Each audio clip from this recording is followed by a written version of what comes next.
Hello students. आज same 3 में stats में negative binomial and geometric distribution start करेंगे। ओके, बीकॉम में सेम 3 में स्टैट्स का चैप्टर है negative binomial and geometric distribution. 2 parts हैं वैसे चैप्टर के।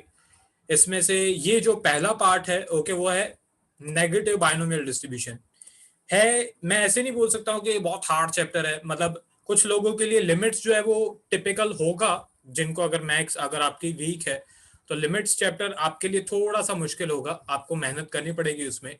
पर ये चैप्टर ऐसा है कि इसमें आप कुछ सम्स कर लो, आपको थोड़ा तो ऑब्वियसली सॉल्यूशन कैलकुलेशन तो करनी पड़ेगी। कॉम्बिनेशन की जो कैलकुलेशन है वही है, बस इसमें वो भी कैलकुलेटर पे ही करनी है, हमको उसमें कुछ दिमाग नहीं लगाना होता है। एंड ये चैप्टर ऐसे फॉर्मूला याद करके कंप्लीट हो सकता है आराम से। इस चैप्टर में इतने कोई टिपिकल सम्स भी नहीं है पूरे चैप्टर है कहीं पे भी। तो स्टार्ट करते हैं। ये पहला लेक्चर है, फर्स्ट लेक्चर है, थ्योरी का लेक्चर है। और इसमें पहले तो मैं नेगेटिव बाइनोमियल डिस्ट्रीब्यूशन के बारे में आपको बताऊंगा।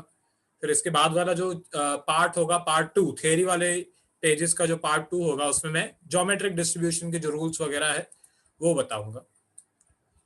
तो यहाँ पे नेगेटिव बाइनोमियल डिस्ट्रीब्यूशन, इसकी कुछ प्रॉपर्टीज हैं, properties of negative binomial distribution. आपकी टेक्स्ट बुक में मैंने यहाँ पे 4 एक्टिविटीज लिखी हुई है, पर आपकी टेक्स्ट बुक में 4 से ज्यादा एक्टिविटीज हैं। एंड ये है ना बेटा, एक इंपॉर्टेंट है, एक आईएमपी टॉपिक है। Okay, properties of negative binomial and properties of geometric binomial. यहाँ पे तो मैंने 4 ही लिखी हैं जो सम्स में काम आती है, जो मेरे को सम्स में काम आएंगी वो मैंने यहाँ पे लिखा है। ओके, मेरे को ज्यादा पकाना नहीं है आपको। तो यहाँ पे जो मेन 4 प्रॉपर्टीज हैं जो सम्स में काम आएंगी वो मैंने यहाँ पे लिखी हुई हैं। तो पहली प्रॉपर्टी है N and P are the parameters of the distribution. N और पी जो है वो नेगेटिव बाइनोमियल डिस्ट्रीब्यूशन के 2 इंपॉर्टेंट पैरामीटर्स हैं। ओके, अब एन का मतलब क्या होता है, पी का मतलब क्या होता है, वो मैं आगे समझाऊंगा आपको। एन का मतलब क्या, एन पी का मतलब क्या, वो मैं आगे समझाऊंगा अच्छी तरह से। पर ये मेन 2 पार्ट्स कौन से होते हैं नेगेटिव बाइनोमियल डिस्ट्रीब्यूशन के, एन और पी, ये याद रखो, थ्योरी में भी पूछते हैं। इसके अलावा और भी प्रॉपर्टीज है, मैं यही बोल रहा हूँ आपको, वो टेक्स्ट बुक में, आपके पास टेक्स्ट बुक होगी उसमें मिल जाएंगी आपको। उसके बाद मीन। तो अगर आपको नेगेटिव बाइनोमियल डिस्ट्रीब्यूशन में अगर मीन पूछें कि भाई फाइंड द मीन, तो ये मीन की फॉर्मूला है। ठीक है, mean equals to N P upon P. Okay, N into P upon P, तो मीन की फॉर्मूला हो गई। यहाँ पे मेरे हिसाब से मेरी कोई गलती है। ओके, 2 मिनट रुको तो मैं एक बार चेक कर लूँ। मेरे हिसाब से यहाँ पे क्यू आएगा। ओके, मेरे हिसाब से यहाँ पे क्यू आएगा, मेरे से शायद टाइपिंग की कोई मिस्टेक हुई है। मैं एक बार क्रॉस चेक कर लेता हूँ, मेरे को कुछ भी गलत नहीं सिखाना है, मैं क्रॉस चेक कर लेता हूँ एक बार। ठीक है, यहाँ पे मेरी मिस्टेक है, यहाँ पे मैंने गलती से पी लिखा है, यहाँ पे क्यू आएगा। ठीक है, तो मीन की फॉर्मूला हो गई एन क्यू अपॉन पी। अब एन क्या है, पी क्या है, क्यू क्या है, वो चिंता नहीं करो, आगे बस इसी लेक्चर में मैं आगे आपको समझाने वाला हूँ। मीन की फॉर्मूला फिलहाल अभी याद करो कि mean equals to N Q upon P. Variance पूछे तो वेरियांस की formula N Q upon P square, ये वेरियांस की फॉर्मूला। और उसके बाद fourth point, variance is always greater than the mean. यहाँ पे नेगेटिव बाइनोमियल डिस्ट्रीब्यूशन में वेरियांस जो है वो हमेशा मीन से बड़ा ही होगा।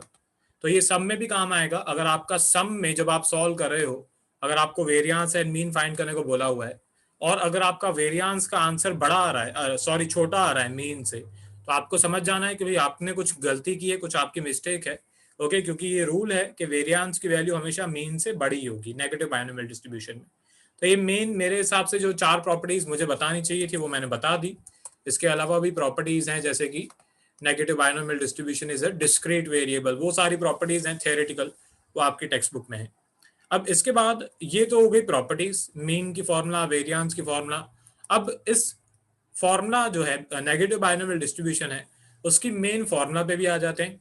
तो ये मेन फॉर्मूला है, P of X equals to N plus X minus one C N minus one. Okay, जो एनसीआर का फॉर्मेट होता है, एन सी आर, ऊपर एन फिर बीच में सी फिर नीचे आर।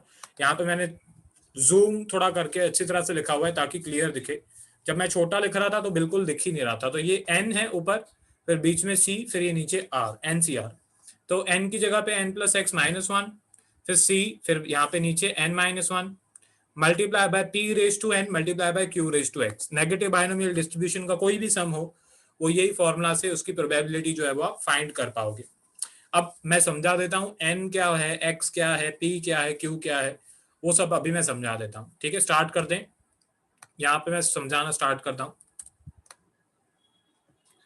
ओके, तो अब पहले तो हम आ जाते हैं n के ऊपर, या चलो पहले p और q समझा देता हूँ। ठीक है, p का मतलब क्या होता है, probability of success. Okay, p का मतलब क्या होता है, प्रोबेबिलिटी ऑफ सक्सेस। उसके बाद q पे आ जाते हैं। ठीक है, तो q का मतलब होता है प्रोबेबिलिटी ऑफ फेलियर।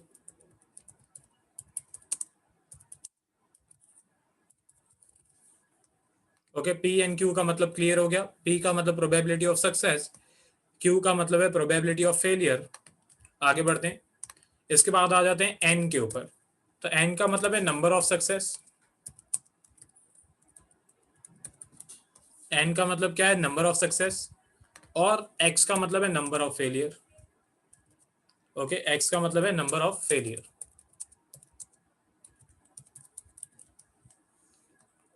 ठीक है, तो ये आपका p q n x का मतलब हो गया।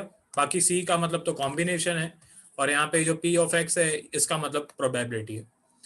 तो यहाँ पे ये मैंने जो भी इसकी टर्मिनोलॉजी थी वो भी एक्सप्लेन कर दी। इसके बाद यहाँ पे सम्स हैं, वो सम्स वाले पेजेस में जो फोल्डर है उसमें आपको मिल जाएंगे। इसका एक्सप्लेनेशन स्टार्ट करते हैं अभी सम्स। ठीक है, यहाँ पे फिलहाल ये थियरी वाला लेक्चर था। इसमें मैंने नेगेटिव बाइनोमियल डिस्ट्रीब्यूशन की जो भी पॉइंट्स मेरे को सम्स करवाने से पहले करवानी थी, सिखानी थी, वो मैंने सिखा दी। ठीक है, ये प्रॉपर्टीज है मेन 4, एंड ये मेन फॉर्मूला है। फॉर्मूला याद होगी तो नेगेटिव बाइनोमियल डिस्ट्रीब्यूशन का कोई भी सम आप आराम से कर लोगे। ओके, तो ये थ्योरी वाले पेजेस थे। यहाँ पे पॉज करके लिखो तो बहुत अच्छा। मैं एक बार स्क्रॉल कर देता हूँ स्टार्टिंग से। आपको जो भी लिखना है प्लीज पॉज करके लिख लेना। ठीक है, मैं एक बार स्क्रॉल कर देता हूँ।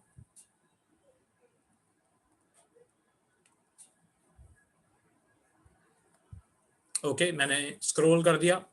पॉज करके लिखते जाना। पहले यहाँ पे पॉज करो, लिखो। उसके बाद यहाँ पे पॉज करके लिखो। ठीक है,